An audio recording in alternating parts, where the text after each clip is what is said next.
this is Bill Goodwin, inviting all you servicemen and women to enjoy another pleasant visit with George Burns and Gracie Allen, our tenor Jimmy Cash, and Felix Mills and his orchestra. And now, meet the people who live in the Burns house, George and Gracie. Oh, Mrs. Regan, yeah? I just remembered something. I'm completely broke. Could you... I'd be glad to lend you some, McCushla, but I'm in the same fix myself. I sent the last penny I had to my brother so he could get himself some glasses. Oh, how sweet. Yes. The poor fellow got tired of drinking out of bottles. Well,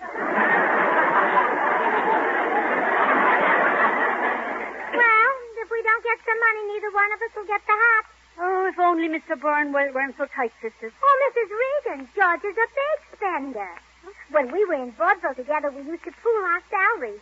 And many's the week he spent so much money on me that we got clear down to his salary. Then why not ask him for money to buy the hat? I did. But he wouldn't give it to me because I've already overspent my budget. Oh, why don't you try a bit of Blarney? You mean flatter the little rascal? Sure. Flattery will work on any red-blooded man. It might even work on your husband. Oh, Mrs. Regan, that's a wonderful idea. I'll get the money. Here he comes down the stairs. Good morning, Mrs. Regan. Good morning, Gracie. George, don't move. Huh? Stand there and let me look at you. Oh, you're so incredibly handsome.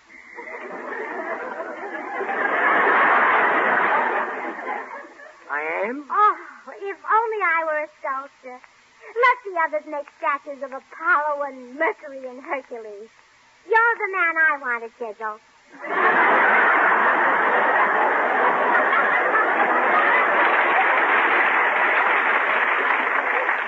Oh, Gracie, I Oh, didn't... how do they ever pack so much man into one body?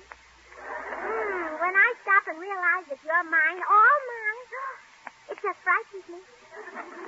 Oh, honey. How does great, big, gorgeous, attractive you ever come to marry itty-bitty, gorgeous, attractive me? Look, Gracie. Oh, come on, hot lips. Tell me you love me. I love you. Oh, no. Now, put some feeling into it. I love you. Do you really, darling? Yes. That's good. George. No, you can't have the hat. But, George. Flattery will get you no place. Flattery, I was telling the truth. Wasn't I, Mrs. Regan? That she was, Mr. Burns. You're a man with the shimmering beauty of Killarney in your face and the twinkle of the stars over the Emerald Isle in your eyes. And your voice, your voice is like the sound of the wind blowing through the shamrocks. And, no, I can't do it, Gracie. I can't do it. It would finish me in Ireland. I thought so. So it was flattery, and Mrs. Regan was in on it. But, George... Look, honey, you don't have to flatter me to get things. I don't? Of course not. When you want something, just come right out and ask me. That's the way to get it. All right. George, can I have a new hat? No. I like the other way better. I felt I was getting someplace. No hat. Huh? No hat, no.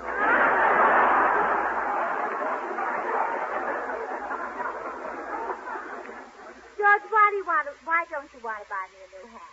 Because you always get such ridiculous, outlandish hats. I do not. You do, too. What would you say if I came home with a derby that had a flagpole sticking through the crown and 2 toy Jeeps racing around the brim? George, that sounds darling. Where did you see it? Oh, stop.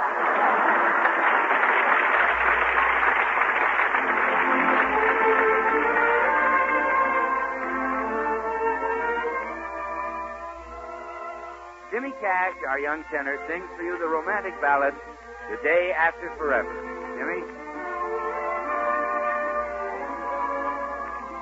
All day tomorrow, I'll be whispering your name, and the day after forever, I know I'll do the same. May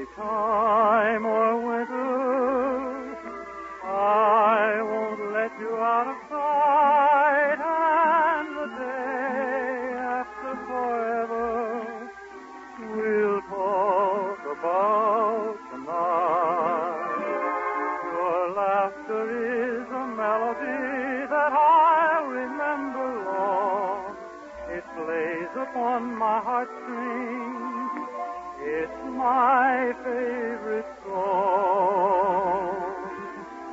All through a lifetime, I'll be loving you, and then on the day after forever, I'll just begin.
George, I've been thinking about what I did, and I want to apologize.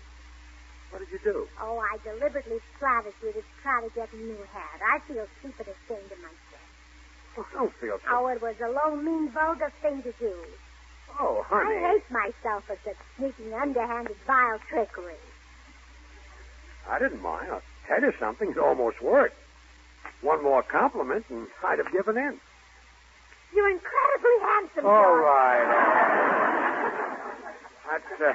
That's no way to get things. Ah, you're right, George. Flattery never works. Now, let's say, for an example, that I wanted to ask you to let me use the car this morning. Don't waste your breath.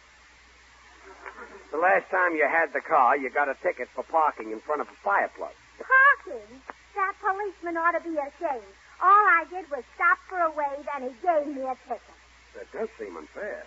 Where did you stop for the wave? At my regular beauty shop. Forget about the car. Well, I'm not asking for it, but if I were asking for it, I'd forget flattery and just appeal to your intelligence. Right. Because you're too clever for flattery. Certainly. The way to appeal to a busy, brainy man like you is to just ask for the car honestly, and you'll say, well, sure, Gracie, take it. Absolutely. Oh, thank you, John. Now, wait a Now, you promised. Look, honey, I don't mind you taking the car when it's necessary, but you're not a good driver. Harry Morton next door says you ruined his elm tree backing out of the driveway. Oh, that's the man for you, exaggerating. I ran over one teensy tiny little branch clear at the top of the tree.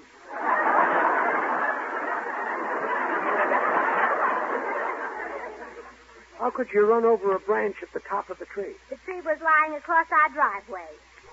Well, didn't you see it? Well, how could I? It wasn't lying there until I hit it. Look, honey, I'm going to let you use the car this morning because I denied you the new hat. But try and by the way, what do you want the car for? Well, I want to buy some bananas and some cherries and avocados and some vegetables and maybe a pheasant. Well, that sounds like essential marketing. Sure, and I'll leave the money. Okay, here you are. And now, honey, drive carefully. Keep your hands on the wheel, your foot on the brake, your mouth closed, your ears open, and your eyes on the road. Is it all right if my nose just hangs there and rests?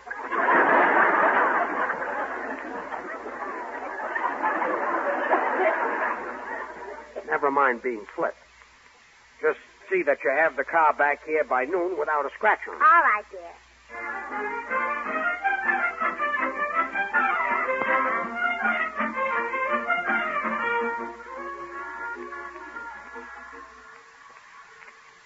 Well, I guess that's finished our shopping, Mrs. Regan. I parked the car right over here. Oh, tell me, Gracie, darling, how did you ever manage to get the car and money, too? Oh, I told George I wanted to buy bananas and cherries and avocados and vegetables and a pheasant. But you didn't buy those things. I bought everything but the pheasant. Couldn't find a hat with a pheasant on it. Sure, and I'd hate to be married to you, Kushler. I don't think it'd be much fun for me either, Mrs. Regan. Oh, well, here's our car. Oh, dear. Oh, will George be surprised to see us home without a scratch on the car?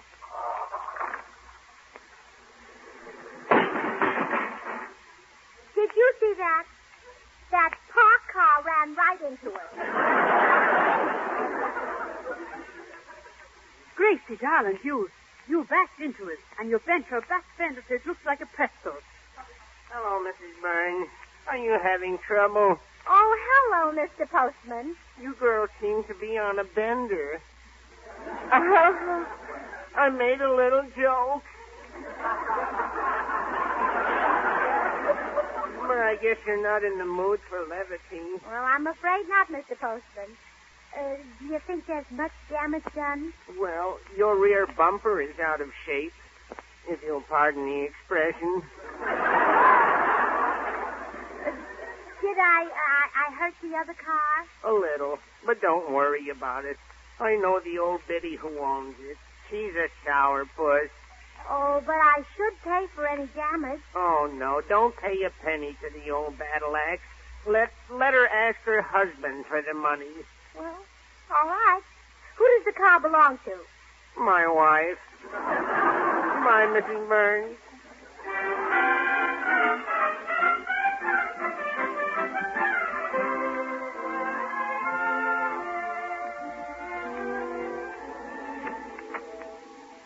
Well, Gracie, I backed the car into the garage for you. Oh, thank you, Bill. Anything to keep George from seeing that back fender. Yeah, you really folded it up all right. Well, this has taught me a lesson, Bill. I hereby solemnly swear that I will never lie or deceive my husband again as long as I live.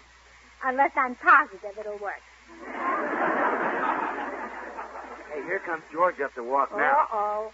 And he's here for the car. Well, calm down, Gracie. Maybe I can square this whole thing for you. I have a little idea. Say, Gracie, who backed the car into the garage? Why, I did, didn't I, Bill? Sure. Really? I didn't know you were that good. Oh, yes. I back into lots of things that you don't know about. Well, I'm glad you're improving. I'm going to drive down to the office now. Goodbye, dear. Oh, goodbye. Oh, Bill, what if he sees the fender? Leave everything to me, Gracie. Wait a minute, George. Say, George, you mind dropping me at Hollywood and Vine? I got to pick up a cute little girl there at 3 o'clock. Bill, I don't go to Hollywood and Vine. I go to Wilshire and La Brea. Oh. Well, okay, I'll pick one up there at 3 o'clock.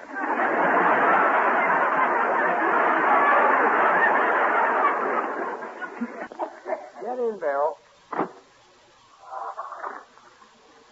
Hold it, George. Hold it. What's the matter? Well, you're running right into the side of the garage. Back up. Huh? Come on, back up, back up. Okay. More, George, more. Come on. Farther. Oh! You smacked the whole back end of the car.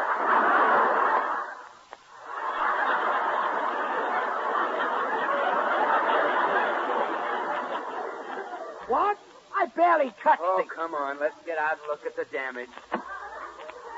Oh, murder, George. Look what you've done. Gee, I can't believe it. Fender is folded up like an accordion. Gracie will never let me live this down. You're not kidding. Bill, is there maybe some way that you could make Gracie believe that she did this?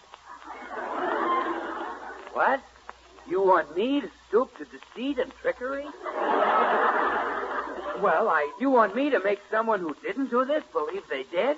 Well, I'm surprised at you, George. Well, forget it. Shame on you. I won't do it. All right. You dirty person. All right, I am. asked the Thing to person. ask me to do it.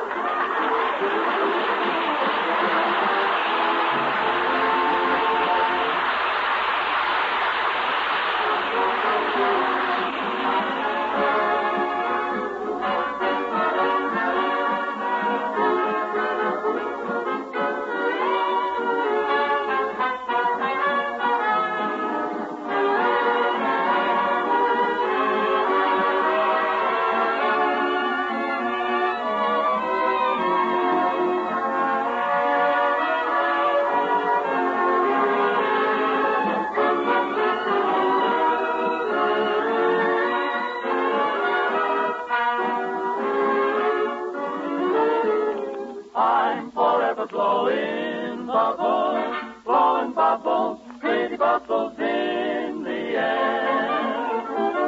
They fly so high, nearly reach the sky. Then, like my dreams, they fade and die. Oh, fortune's always hiding, very elusive. I've looked everywhere, and still can't find it. I'm forever blowing bubbles, pretty bubbles in the air.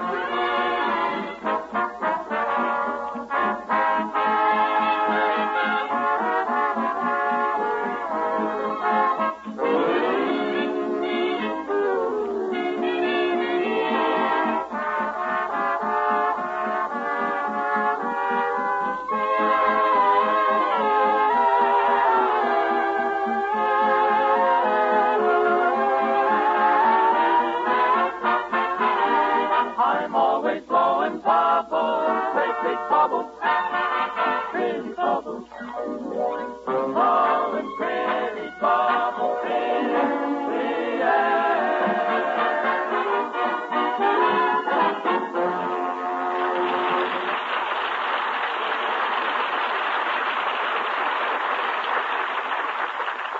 Gosh, Bill, I'm in an awful spot. After me lecturing Gracie about her driving, she finds out I smashed this fender, I'm a dead duck. Well, take it easy, George. I'm the only one who knows. I'm the only one who could tell her. And you wouldn't tell her, would you, Bill?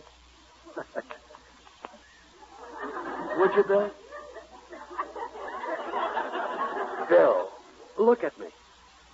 Bill, old pal. George, and I've been thinking maybe we should make a few changes in your radio program. Look, Bill, I'm not going to let you or anybody else take over my program. I've worked hard to get where I am. I struggled, I starved, but I finally made it. I achieved success. You married Gracie? Yes, I do. No. Well, now, what if I tell her about the fender, huh? Well, I'm going to tell her myself. If she loves me, she'll forgive me. I'm going right in now and confess everything.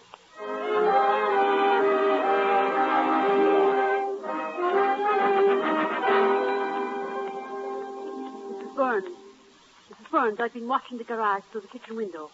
Your husband didn't leave. He's heading for the house right now. Uh-oh, maybe he saw the fender I smashed. Oh, I'm in for it if he did. Now remember, Mrs. Burns, you're a lady and you're Irish. So don't degrade yourself by arguing. Just bash him with a bottle. Call me if you need me. The best thing for me to do is just confess everything. If he loves me, he'll forgive me. Gracie, I'd like to... George, before you say anything, don't you think that when married people do something that other married people don't like, married people should forgive married people, especially if they're married? We are married, aren't we, George? Yes, but I'm glad you feel that way, Gracie, because I've got a little confession to make. Well, so have I, but you go first. Oh, no. Ladies first. Oh, no, that doesn't count. You go first in this house because you're the boss. I am? Well, you are when it fits in with what I'm saying.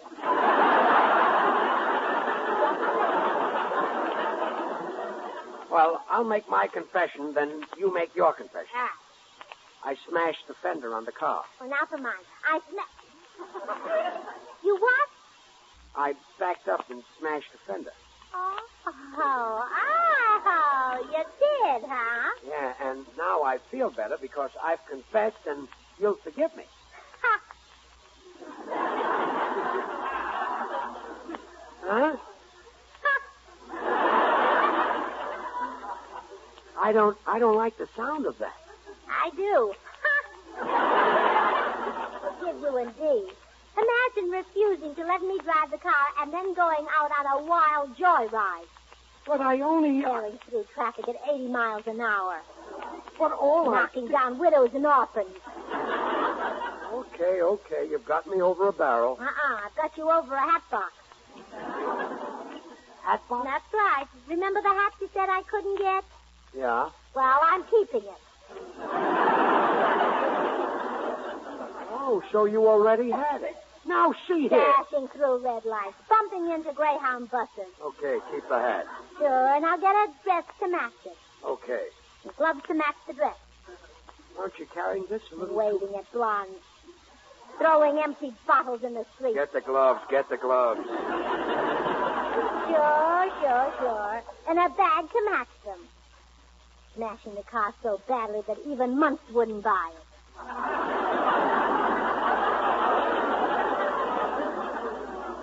I didn't say anything. Well, I just threw that in for the shoes I'm getting to match the bag. Oh. Well, answer the door, Barney Oldfield. Yes, dear. Well, hurry up, Los Angeles driver. Yes, dear. Good afternoon, Mr. Burns. Here's your mail. Thanks, Mr. Postman. My goodness, you sound low. Having trouble with your wife? Yes. Oh, me too. Women are beasts, aren't they? But we men are so gullible. Along comes a pretty face and we're hooked. Yep. Come to think of it, I haven't even got that excuse. Oh, well, I guess you're happy that your wife wasn't hurt in the accident this morning. What? Oh, it wasn't serious. She just backed into my wife's car and crumpled your fender. Gracie crumpled the fender? Yes. I always say that it takes a woman to be a woman driver. You're so right. Well, goodbye, Mr. Postman. Goodbye, Mr. Burns. Remember, keep smiling.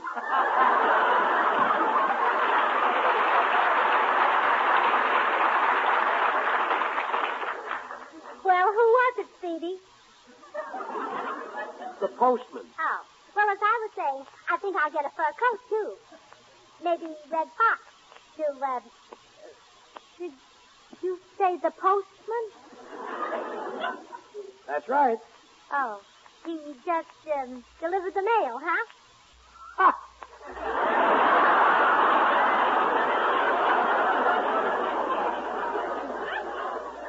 Guess he didn't. A fine thing. So you and Bill try to put one over on me. Yes, dear. You ought to be ashamed of yourself. Yes, dear. You take me for a complete idiot. Yes, dear. And that hat goes back to the store. It goes back? Yes. All right, dear.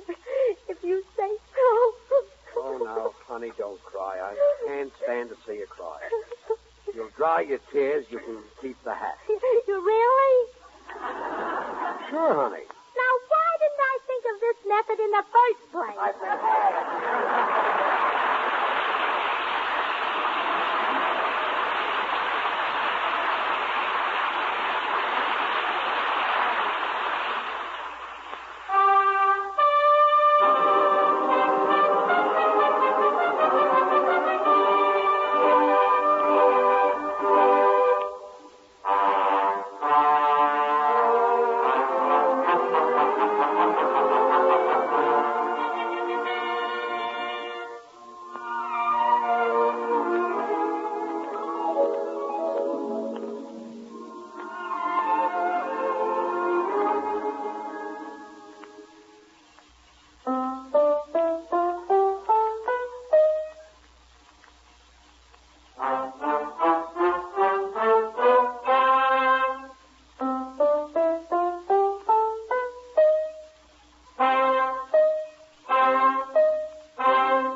This is the Armed Forces Radio Service.